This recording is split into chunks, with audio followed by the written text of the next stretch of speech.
그럼 지금부터 랩 세미나 시작하도록 하겠습니다. 제가 오늘 발표할 논문은 저칭 LLM에서 저치 with empty bench and 챗봇 아레나라는 논문이고, 이 논문은 유립스 데이터셋 앤 벤치마크의 2023년에 서밋된 논문이고, 지금 현재 인용수가 1000개가 넘는 논문으로서 아주 중요하고 굉장한 파급력을 갖고 있는 논문입니다. 그래서 우선 콘텐츠는 다음과 같이 구성을 해보았고, 이제 처음으로 인트로덕션 설명을 드리도록 하겠습니다. 이제 최근에 여기서 이 논문에서 얘기를 하고 있는 게 LLM 기반 챗봇이 급증을 하고 있고, 특히 이제 슈퍼바이즈드 인스트럭션 파인 튜닝과 RLHF를 통해서 발전한 LLM 기반 챗봇들이 많이 등장을 했다는 것입니다. 그래서 RLHF 같은 경우는 이제 다른 저희 그 연구실 분들이 잘 설명을 해주신 그런 랩세미나 동영상이 있어서 그거를 참고해 주시면 좋을 것 같습니다.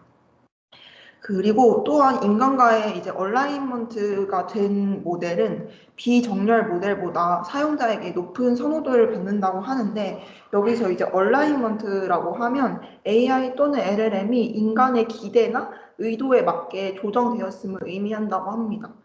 LLM이 이제 사용자 지침을 더 잘 따르고 대화 중에 사용자에게 유용한 정보를 제공하거나 사용자의 의도를 이해하고 이에 맞춰서 응답할 수 있도록 하는 과정을 얘기를 하는데, 그것 중에서 이제 RLHF 등으로 파인 튜닝된 모델이 그거에 해당이 된다고 합니다. 그래서 이렇게 LLM 기반의 챗봇이 급증이 되었고, 그 두 번째로는 기존 벤치마크의 한계점이 있습니다. 기존 벤치마크의 MMLU라는 학문적인 지식을 다루는 데이터셋이나 HELM 같은 경우는 정렬된 모델과 기본 모델의 차이를 효과적으로 구분하지 못하는데, 예를 들어서 이제 정렬된 모델이랑 비정렬된 모델이 두 개 정답률이 비슷하다고 가정을 했을 때 비정렬된 모델은 사용자가 던진 질문의 맥락을 이해하지 못하고 그냥 답변만 내놓을 수 있지만, 정렬된 모델은 이제 사용자가 질문한 의도를 알고 이렇게 더 자연스러운 대화를 이어나가려고 이제 여러 가지 대답들을 얘기를 합니다. 그렇지만 이제 MMLU 같은 벤치마크에서는 두 모델의 성능 차이를 크게 감지할 수 없는데, 그렇지만 사용자는 정렬된 모델과 대화할 때 사실상 좀 더 만족감을 느낄 것이다 라고 하면서 벤치마크가 사용자 경험에서 중요한 부분을 반영을 하는데, 기존에는 반영하지 못했다라고 얘기를 하고 있습니다. 그래서 이것은 챗봇의 유용성에 대한 사용자의 인식과 기존 벤치마크 평가 기준 간의 불일치가 발생한다고 볼 수 있고, 이제 멀티톤 대화에서 특히 사용자의 인스트럭션을 잘 팔로잉하지 못하는 등의 그 인간 선호도와의 그런 걸 정렬을 잘 충분히 파악하지 못하는 단점이 있습니다. 그래서 이제 새로운 벤치마크의 필요성이 대두되었는데요. 인간 선호도와 정렬된 LLM을 평가하기 위해서 더욱더 확장된 방법이 필요하다고 이 논문에서는 얘기를 하고 있습니다. 그래서 새로운 벤치마크를 위해 MT 벤치랑 챗봇 아레나 벤치마크를 도입하였습니다. MT 벤치는 간단하게 설명을 드리자면 멀티턴 대화 및 인스트럭션 준수 능력을 평가하는 80개의 오픈엔디드 질문 시리즈이고, 이거는 이제 챗봇의 추론이나 수학 능력 등의 핵심 역량을 평가하도록 구성된 데이터셋 벤치마크입니다. 챗봇 아레나는 실제 시나리오에서 익명으로 챗봇 간의 배틀을 벌이는 크라우드 소싱 플랫폼으로 사용자가 실제로 사용하는 그런 플랫폼이라고 생각해 주시면 되고, 사용자들은 두 챗봇이랑 동시에 대화하면서 더 나은 응답에 투표하고 이때는 미리 정의된 질문을 사용하지 않는다고 합니다. 그래서 인간 선호도를 바탕으로 실세계 시나리오에서 모델 성능 평가를 가능하게 한다고 합니다. 또한 이제 앞에 두 방법은 사람들이 평가를 하는데요. 인간 평가가 신뢰성이 있는 기준이지만 당연히 비용이 많이 들고 시간이 많이 소요된다는 단점이 있습니다. 그래서 효율성 향상과 비용 절감을 위해서 자동화된 평가가 필요한데, 이 논문에서 이제 중요하게 얘기하고 있는 게 LLM에서 저지라고 GPT-4와 같은 최신 LLM을 인간 평가의 대안으로 사용해보자 라는 것입니다. 왜냐하면 GPT-4와 같은 최신 LLM은 RLHF를 통해서 이미 강력하게 인간 정렬 능력을 보유하고 있기를 이제 이전 연구에서 많이 증명이 되었다고 합니다. 그래서 이런 LLM에서 줬지를 여러 연구에서도 시도해봤지만 체계적인 연구가 부족해서 우리가 제시를 한다라고 얘기를 하고 있습니다. 그래서 컨트리뷰션을 다음과 같이 정리를 해보자면 첫 번째로는 LLM에서 줬지라는 개념을 도입하고 이를 통해 기존의 평가 방식을 다루기 어려웠던 어떤 개방형 질문이나 인간 선호도 평가를 자동화할 수 있는 가능성을 제시를 하고 있고, 두 번째로는 MT 벤치랑 챗봇 아레나에서 고품질의 질문과 다양한 상호작용을 포함한 어떤 인간 선호도 데이터셋을 제공합니다. 그래서 마지막으로 기존의 벤치마크와 여기서 제시한 두 개의 새로운 벤치마크를 LLM에서 줬지와 결합하는 방법을 제안을 하고, 이 결합을 통해서 모델을 자동으로 평가할 수 있는 새로운 평가 체계를 마련했다는 점입니다. 그래서 두 번째로는 이제 MT 벤치랑 챗봇 아레나 두 개의 벤치마크에 대해서 설명을 해드리도록 하겠습니다. 앞에서도 설명해드렸지만 이제 LLM 평가는 되게 어려운 방식으로 이루어지는데, LLM이 발전으로 인해서 최근에 LLM들은 이제 특정 도메인에 맞춰서 좋은 성능을 내는 모델보다는 인공지능 일반 지능에 가까운 수준을 보이고 있고, 이제 하나의 모델을 가지고 글쓰기나 대화, 코딩 등에서 높은 성능을 발휘하면서 점점 더 많은 분야에서 활용을 하고 있는 모습이 보여지고 있습니다. 하지만 이제 기존의 이러한 광범위한 능력을 제대로 평가하는 게 어렵다는 게 한계점이고, 기존의 벤치마크들은 클로즈 엔디드 퀘스천, 즉 정답이 정해져 있는 문제에 초점을 맞추고 있습니다. 이는 LLM이 보여줄 수 있는 포괄적인 능력을 충분히 평가하기에는 한계가 있다는 점을 시사합니다.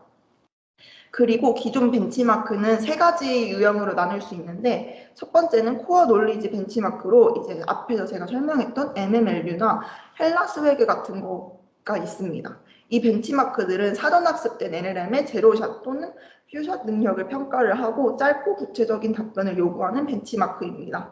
이 문제들은 이제 자동으로 검증할 수 있는 그런 문장들이 대주를 이룹니다. 두 번째로는 인스트럭션 팔로잉 벤치마크로 플람이나 셀프 인스트럭 같은 벤치마크입니다. 인스트럭션 파인 튜닝을 한 후에 이제 지침을 따르는 능력을 학습한 LLM이 오픈 엔디드 퀘스천에 대해서 얼마나 잘 답변할 수 있는지를 평가하는 벤치마크입니다. 마지막으로 컨버세이셔널 벤치마크가 있습니다. 코QA나 MM 다이얼로그 같은 벤치마크가 이 범주에 속하고 챗봇의 대화 능력을 평가하는 데 사용합니다. 하지만 최신 챗봇의 발전된 능력을 충분히 이제 따라갈 만큼 다양하거나 복잡하지 않은 경우가 많습니다. 따라서 여기서는 기존의 평가 방법만으로 LLM의 모든 능력을 정확하게 평가하는 데에는 부족함이 있다는 점을 강조를 하고 있습니다.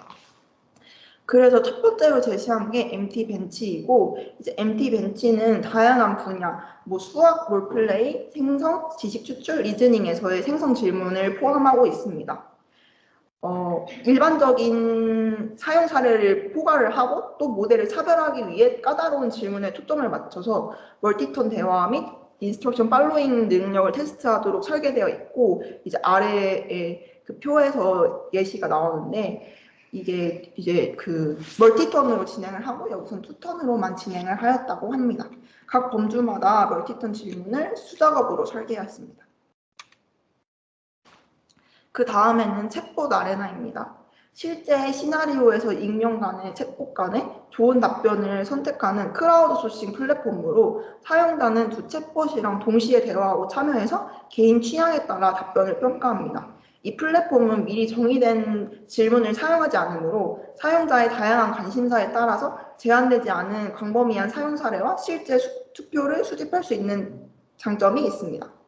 그래서 간단하게 설명을 다시 드리자면 MT 벤치는 답변 평가를 위한 벤치마크 질문지 모음이고, 챗봇 아레나는 랜덤한 모델과 생성 결과를 비교할 수 있는 이제 사용자의 플랫폼이다라고 생각해 주시면 될 것 같습니다.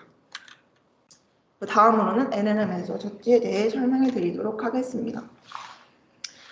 먼저 MT 벤치랑 챗봇 아레나는 이제 인간의 평가에 많이 의존을 해왔습니다. 왜냐하면 사람이 직접적으로 평가를 하는 방식이기 때문이었고, 이 과정은 당연히 정확도는 보장되지만 굉장히 품이 많이 드는 작업이기 때문에 비용과 시간이 많이 소요된다는 한계가 있습니다. 이것 때문에 자동화된 평가 방법이 필요하게 되었습니다. 기존의 평가 방법으로는 이제 규칙 기반 벤치마크, 예를 들어서 로찌와 블루 같은 평가 지표를 사용해 왔습니다. 하지만 MT 벤치와 챗봇 아레나에서 다루는 대부분의 질문은 어떤 참조하는 답안이 없는 오픈 엔디드 질문으로 구성이 되어 있어서 이런 개방형 질문들은 기존의 평가 지표로는 적절하게 평가하기 어렵다는 문제가 있습니다. 이런 문제를 해결하기 위해 LLM을 활용한 자동화된 평가 방법을 설계하고자 했습니다. LLM의 발전으로 이제 인간 평가자를 대체할 가능성이 높아졌고, 이를 통해 LLM이 챗봇의 응답을 평가하고 인간의 선호도와 일치하는지 탐색할 수 있는 평가 방법을 설계했습니다. 그래서 세 가지 평가 방법을 여기서는 제시를 하고 있는데, 첫 번째로는 페어 와이즈 컴패리전이라고 하는 쌍비교입니다. 하나의 질문에 대해 이제 두 개의 랜덤한 모델이 생성한 두 개의 답변을 비교하여 어느 답변이 나은지 혹은 무슨 부인지를 결정하는 방식입니다. 즉, 페어와이즈는 이제 두 답변 중 어느 것이 좋은가라는 것이고, 이 논문에서 프롬프트도 다 제시를 해두고 있어서 이제 참고해 주시면 좋을 것 같습니다. 두 번째는 단일 답변 채점인데, 이거는 이제 모델이 단일 답변에 대해서 직접 점수를 매기는 방식으로 답변의 퀄리티를 평가하는 방식입니다. 세 번째는 참조 기반 채점인데, 이제 레퍼런스 답변을 주고 이를 고려해서 답변의 퀄리티를 평가하는 것입니다. 뒤에 나오겠지만 수학 문제 등의 LLM은 당연히 약하기 때문에 답변을 미리 주고 이를 감안하여 평가를 하도록 하는 것입니다. 그래서 LLM 두지의 사용의 장점은 이제 사람이 평가를 하지 않아도 된다는 게 가장 큰 장점이고, 확장성에 대해서는 사람을 대신해서 이제 평가 프로세스의 자동화랑 반복을 가능하게 해서 평가 비용을 절감하게 한다라는 것이 있습니다. 또한 이제 설명 가능성으로 단순히 이 LLM 두지는 점수만을 제공하는 게 아니라 왜 그렇게 평가했는지도 같이 제공해 주는데, 이제 아래 그림에서 이 하이라이트 된 부분이 이제 왜 그렇게 점수를 매겼는지에 대한 부분입니다. 하지만 LLM에서 줬지도 단점이 여러 가지가 있는데요. 먼저 처음으로 위치 편향에 대해서 설명해 드리도록 하겠습니다. 위치 편향은 LLM이 특정 위치에 있는 응답을 더 긍정적으로 평가하는 경향을 보이는 현상입니다. 예를 들어서 동일한 질문에 대해서 왼쪽에 위치한 답변은 더 긍정적으로 평가하고 동일한 답변이 오른쪽에 위치할 때는 상대적으로 부정적으로 평가한다는 사례가 있습니다. 그래서 여기에서 실험 결과에서는 LLM이 이런 위치 편향을 보였고, 특히 앞에 위치한 응답을 더 선호하는 경향이 두드러졌는데, 이제 아래 왼쪽의 표를 보시면 그런 내용인데, GPT-4만이 이런 위치 편향에서 비교적으로 일관성을 유지했고 약 65%의 일관성을 보여줬다는 점입니다. 여기 컨시스턴시 열에 이렇게 나와 있습니다. 다음으로는 이제 장황한 편향에 대해서 설명을 드리겠습니다. 장황한 편향은 LLM이 짧고 명확하고 고품질의 응답보다 길고 장황한 응답을 더 선호하는 경향을 나타내는 현상입니다. 이를 테스트하기 위해 여기서는 하나의 답변에 대해서 계속 이제 이 답변을 복사해 가면서 덧붙인 장황한 응답을 준비를 했고, 여기서는 이제 리페티티브 리스트라고 해서 계속 똑같은 답을 붙이는 그런 응답을 준비를 했습니다. 여기 오른쪽 표가 실험 결과인데, 실험 결과 GPT-4를 제외한 대부분의 모델들이 이러한 장황한 응답을 당연히 더 선호하고 이제 감별에 실패했다는 것을 보여줬습니다. 반면에 GPT-4는 상대적으로 이런 응답을 잘 구분해내고 편향에 덜 영향을 받았다고 생각해 주시면 됩니다. 다음으로는 자기 강화 편향입니다. 이는 LLM이 자신이 생성한 답변이나 특정 모델의 스타일을 더 좋게 평가하는 경향을 나타낼 수 있다는 이론입니다. 이제 정확한 평가를 위해서는 동일한 퀄리티를 가진 각 모델 스타일의 답변을 준비해야 되는데, 이 작업은 사실상 매우 까다롭기 때문에 실질적인 판단을 내리기 어렵다고 합니다. 일부 연구에서는 LLM이 이제 특정 모델을 더 선호하는 경향이 관철되었으나 데이터가 사실상 제한적이고 차이가 그렇게 크지 않아서 이제 결정적으로 여기서 어떻게 얘기를 하기에는 조금 한계가 있었다고 얘기를 하지만, 그래도 실험 결과로는 이 두 번째 표를 보시면 되는데 각각 모델이 생성한 응답을 좀 더 많이 선호한다라고 얘기를 하고 있습니다. 마지막 단점은 이제 수학 및 추론 문제 채점 능력의 제한인데, 이거는 LLM이 자체적으로 수학 문제를 해결할 수 있는 능력은 당연히 가지고 있지만 주어진 답변을 바탕으로 채점할 때는 오히려 오류를 범할 수 있다고 합니다. 예를 들어 GPT-4가 이제 별도로 질문했을 때는 문제를 정확히 풀 수 있었지만 제공된 답변에 의존하여 잘못된 판단을 내린 사례가 있다고 합니다. 그래서 이것은 LLM이 수학적 문제를 추론을 평가하는데 한계가 있음을 보여줍니다. 그래서 여기서는 해결 방법도 제시를 해주었는데요. 첫 번째로 위치 편향을 해결하는 방법입니다. 이제 위치 편향을 해결하기 위해서는 위치 바꾸기 방법을 사용을 하는데, 이 두 답변을 바꿔가며 평가를 한 후에 양쪽 순서에서 동일한 결과가 나올 때만 승자를 선언하는 방식입니다. 이를 통해서 LLM이 특정 위치에 있는 답변을 편향적으로 평가하는 문제를 줄일 수 있습니다. 또 다른 방법으로는 퓨샷 판정자를 사용하는 방법입니다. 이는 평가를 할 때 몇 가지 예시를 같이 제공함으로써 LLM의 일관성을 개선할 수 있는 방법이고, 예를 들어 퓨샷 예시를 사용했을 때 GPT-4의 일관성이 65%에서 77%로 향상이 되었다고 합니다. 하지만 이 방법은 또 다른 편향을 도입할 가능성이 있으며 API의 호출 비용이 증가할 수 있다는 단점이 있다고 합니다. 다음으로는 수학 문제의 채점 개선 방법입니다.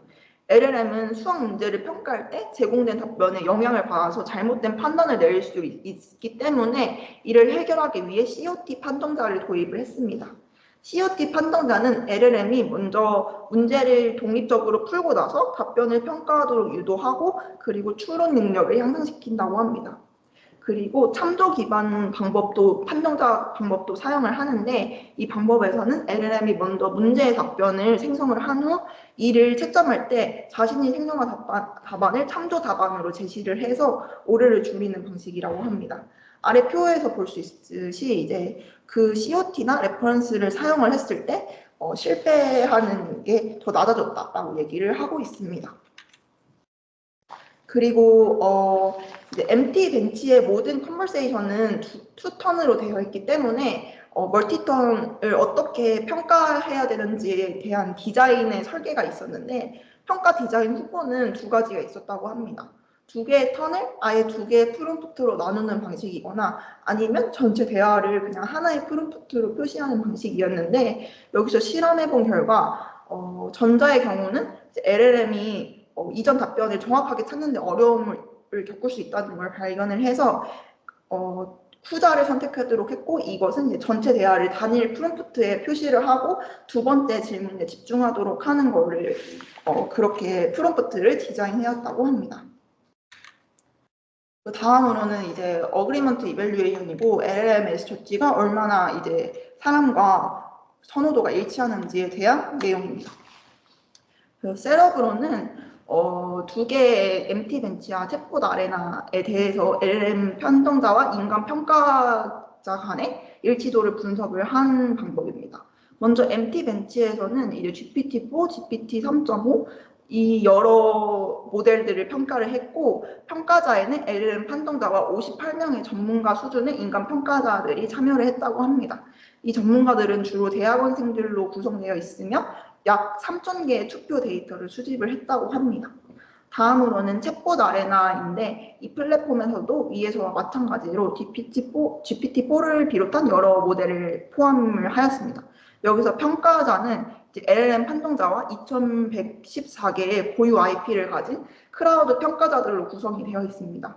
챗봇 아레나에서는 3만 개의 투표 데이터가 있었는데 위에와 공정하게 하기 위해 3,000개의 어떤 투표를 무작위로 샘플링하여 분석을 하였다고 합니다. 평가 지표는 이제 두 가지 지표가 사용되었는데, 첫 번째는 일치도로 이제 무작위로 선택된 LLM 그 모델과 인간 평가자가 같은 질문에 대해 같은 결론을 내릴 확률을 계산한 것입니다. 두 번째는 평균 승률로, 이는 이제 특정 모델이 다른 모델과 비교를 할 때 얼마나 자주 승리하는지를 나타내는 지표라고 합니다.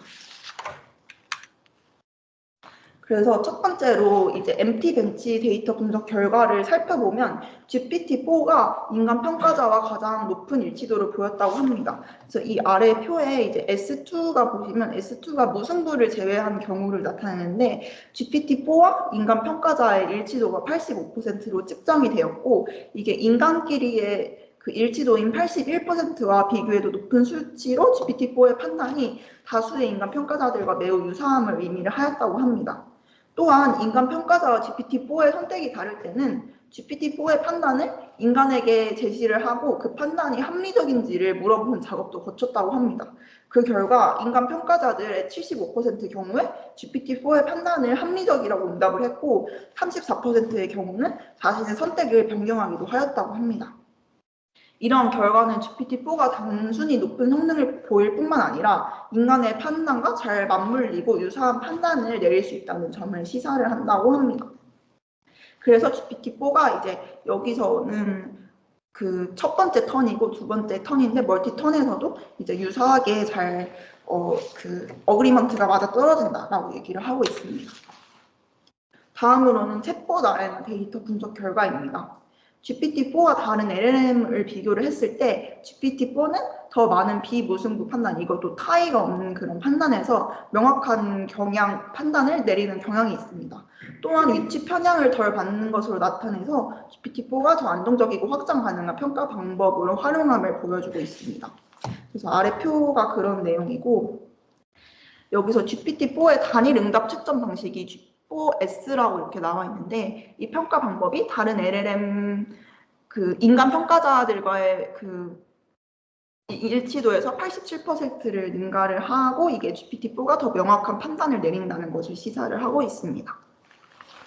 그리고 이제 그래프 여기에서는 모델 간의 성능 차이와 GPT-4의 인간 간의 일치도 관계를 시각화한 건데 모델 간의 성능 차이가 클수록 즉 승률 차이가 더 커질수록 GPT-4와 인간 간의 일치도는 70%에서 거의 100%로 증가함을 보여줍니다. 이는 GPT-4가 모델 간의 성능 차이를 명확하게 구분할 때 인간 평가자와 판단이 더 잘 맞아떨어진다는 것을 의미할 수 있습니다. 따라서 여기서도 GPT-4가 확장 가능한 평가 방법으로 이제 훌륭한 잠재력을 가지고 있다라고 계속 얘기를 하고 있습니다. 그리고 이번 슬라이드에서는 LLM 젖지랑 인간 평가자 간의 승률 비교 결과에 대해서 설명드리도록 하겠습니다. 이제 피겨 3이랑 피겨 4를 보시면 LLM 판정자가 승률 곡선이 이제 인간 평가자의 곡선과 매우 유사하게 나타남을 보여주는데 이 빨간색으로 표시된 게 인간이 그 평가한 거고 나머지 이제 다른 색이 GPT가 평가를 한 건데 다 그 사람의 평가랑 비슷하게 나타난다라고 얘기를 하고 있습니다. 이 테이블 7에서는 이제 GPT-4가 모든 카테고리에서 다른 모델보다 우수한 성능을 보였음을 시사를 하고 있습니다. 다음으로는 이제 휴먼 프리퍼런스 벤치마크와 표준화된 벤치마크에 대해서 설명을 드리도록 하겠습니다. 이제 여기서는 라마 기반의 여러 변형 모델로 기존 벤치마크인 MMLU나 트루스풀 QA 아니면 MT 벤치를 포함해서 실험을 진행해 봤습니다. 그래서 여기 평가 방법은 GPT-4 단일 응답 채점 방식을 사용을 했고 이제 고품질 대화 데이터셋으로 파인 튜닝 할 때 MMLU의 성능이 꾸준히 개선됨을 확인을 할 수 있었는데 이제 소량의 고품질 데이터셋은 GPT-4를 학습시키는 데는 효과적이지만 MMLU의 성능을 크게 향상시키지는 못했다는 점이 있습니다. 그래서 여기서 얘기를 하고 있는 게 단일 벤치마크로는 모델의 품질을 결정할 수 없기 때문에 표준화된 벤치마크와 인간 선호도된 벤치마크를 결합해야 한다는 것을 시사를 하고 있고 그리고 LLM에서 조치 방식을 통해서 인간 선호도를 근사하는 게 당연히 유망을 하고 그리고 이게 미래 벤치마크의 새로운 표준이 될 수 있다라고 얘기를 하고 있습니다. 마지막으로는 이제 디스커션과 컨클루전에 대해서 간단하게 얘기를 해드리겠습니다. 먼저 한계점으로는 현재 평가 방법이 정확성이나 관련성, 창의성 등의 다양한 평가 기준을 단일 지표로 통합하여서 사용을 하고 있는데 개별 기준을 보다 세부적으로 분석할 수 있는 정교한 평가가 필요하다는 점입니다. 다음으로는 사회적 영향입니다. LLM에서 젖지와 같은 방법은 챗봇의 품질과 사용자 경험을 향상시킬 수 있는 가능성을 가지고 있지만 사용자 피드백을 반영한 평가를 통해서 더 나은 챗봇을 개발할 수 있다고 합니다. 하지만 편향 문제를 해결하는 것이 여전히 중요한 과제로 이제 남아있다고 합니다. 미래에 어떻게 퓨처 워크는 어떻게 할 것인가에 대해서는 이제 더 다양한 카테고리를 포함한 대규모 챗봇 평가랑 오픈소스 LLM 젖지를 통해서 인간 선호도와의 정렬을 판단하는 게 더 중요한 목표가 된다라고 얘기를 하고 있고, 결론으로는 이제 LLM에서 젖지를 활용한 챗봇 평가 방법을 제안을 하고 이를 MT벤치나 챗봇 아레나를 통해서 인간 선호도 데이터를 바탕으로 체계적으로 검증을 했다는 것이고, 특히 GPT-4와 같은 이제 강력한 LLM은 80% 이상의 일치도를 기록해서 인간 전문가들 간의 일치도 수준과 동등한 평가를 보여줬다라고 얘기를 하고 있고, 이게 이제 LLM 기반 평가의 기초를 마련을 하고 있다라고 얘기를 하고 있습니다. 그래서 서머리를 이제 다시 간략하게 얘기를 해드리면 GPT-4와 같은 LLM을 사용을 해서 챗봇의 응답을 평가하는 방법이 LLM에서 젖지다라고 얘기를 하고 있고, 이거는 이제 시간과 비용을 장악할 수 있는 효율적인 평가 방법이고 오픈엔디드 퀘스천에서 적합하다는 점입니다. 그리고 MT벤치랑 챗봇 아레나에서 이 LLM 젖지의 방법이 효율적이다라는 것을 검증을 했다고 합니다. 그리고 이제 ICML에 올해 나온 논문이 LLM이 아니라 MLLM에서 젖지라는 논문인데, 이게 이 LLM에서 젖지 개념에 토대를 해서 MLLM을 사용을 해서 이제 여기서도 새로운 벤치마크를 제안을 하고 다양한 모달리티에서 MLLM의 평가 능력을 측정하는 그런 논문이었습니다. 그래서 MLLM은 이제 페어 컴패리전, 그 두 개의 어떤 답변 중에서 어떤 게 더 낫냐라는 태스크에서는 인간과 유사한 선호들을 보여줬다고 하는데, 다른 이제 태스크에서는 좀 부족해서 여기 이 논문에서 얘기를 하는 게 완전히 신뢰성을 갖춘 젖지로 평가하기 위해서는 추가적인 개선이 필요하다고 얘기를 하고 있고, 이 논문에서 또한 GPT-4V가 가장 인간과의 선호도가 좋고 정확도도 높았다라고 얘기를 하고 있습니다. 그래서 제가 사실 원래는 MLLMS 젖지를 가져오고 싶었는데 이 논문이 좀 부족한 것 같아서 LLMS 젖지를 가져온 것이고, 제가 얼마 전에 쓴 논문에서도 LLM 젖지 개념을 활용을 해서 여러 지표를 평가를 하는 방법을 사용했는데 생각보다 일관성도 높고 잘 나와서 이런 오픈엔디드 퀘스천에서 잘 사용하는 거를 고려해 주셨으면 좋겠습니다. 여기까지입니다. 감사합니다.